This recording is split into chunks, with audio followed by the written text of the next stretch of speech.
Alors qu'est-ce qu'une approche sonore de la ville? Eh bien c'est déjà la regarder autrement peut-être. Et c'est peut-être d'abord apprendre à l'entendre, apprendre à l'écouter, apprendre à l'ouïr, puisque ces trois verbes en français, écouter, ouïr et entendre, désignent trois postures qui je pense sont universelles et indépendantes des cultures sonores qui, elles, existent bien. On n'a pas les mêmes comportements sonores dans une ville comme Bordeaux, dans une ville comme Shanghai ou dans un village du fin fond de la Creuse. Ces trois postures-là sont peut-être une première façon d'approcher la question du son dans la ville.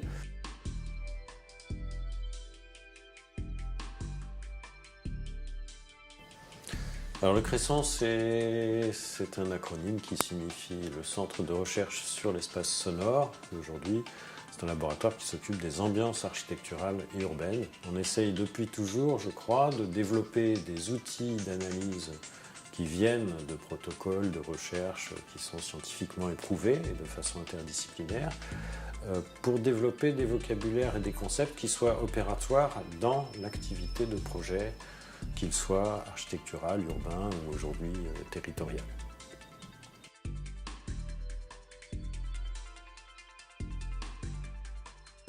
Alors quelle méthode pour approcher non plus le bruit mais le son dans la ville et le récit sonore, le récit que les gens peuvent faire du son dans la ville. Alors on a inventé toutes sortes de techniques pour partir de supports, de médias qui permettent de faire parler les gens sans qu'on leur pose de questions, si vous voulez. Donc la première technique, peut-être, c'est celle tout simplement des cartes mentales, très centrée sur le visuel. Et sur le sonore, pour nous, c'était très intéressant. Ce qui nous intéressait, ce n'est pas le dessin de ce que les gens dessinaient. Dessinez-nous votre quartier sonore, votre ville sonore, les sons de votre ville.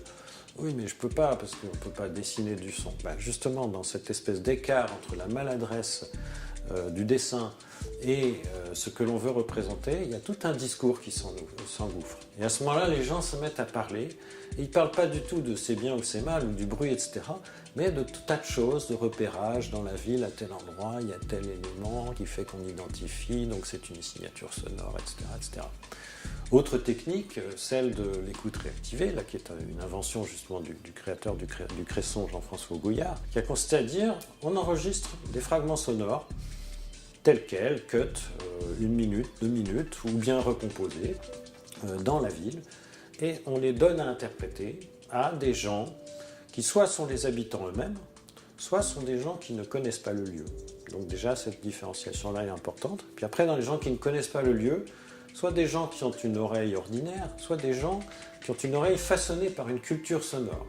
Par exemple, on va souvent avoir, je ne sais pas, un preneur de son cinéma, un chanteur de rue, un musicien, des gens qui ont à voir un aveugle, des gens qui ont à voir avec le son, puis des gens au contraire pas du tout. Et on arrive peu à peu de cette façon-là à objectiver des qualités sonores, des caractéristiques sonores qui nous ont permis de construire tout un vocabulaire qui est aujourd'hui un petit peu arrêté, qui devient un outil non seulement d'analyse mais aussi de conception.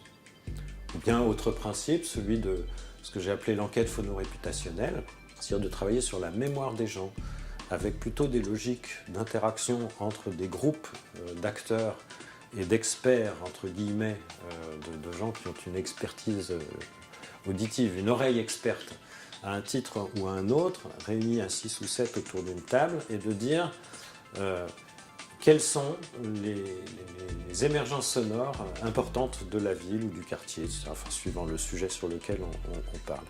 Et du fait que les gens ne se connaissent pas et ont des écoutes qui sont très contrastées parce qu'ils sont façonnés par une culture d'ingénieur acousticien, par une culture de preneur de son cinéma très, très pragmatique, par un handicap de malvoyants, etc., etc., eh bien, on arrive à générer, à ce moment-là, à se retirer de la conversation. Il n'y a plus de questions qui se posent, mais c'est vraiment l'interaction entre les gens et ce qu'il dit, et une discussion qui devient assez libre, qui génère un discours et un récit autour du sonore, à partir duquel, là aussi, nous avons les moyens de reconstruire tout un vocabulaire et d'objectiver non pas au sens de la mesure acoustique simplement, mais au sens du partage des représentations. On s'aperçoit que les gens sont sensibles à des mêmes phénomènes sonores que souvent on ne sait pas nommer simplement. Et donc le fait de les nommer permet de les faire exister et permet ensuite d'en prendre acte pour faire de la conception par exemple. Retrouvez et suivez le C2D sur son site internet et les réseaux sociaux.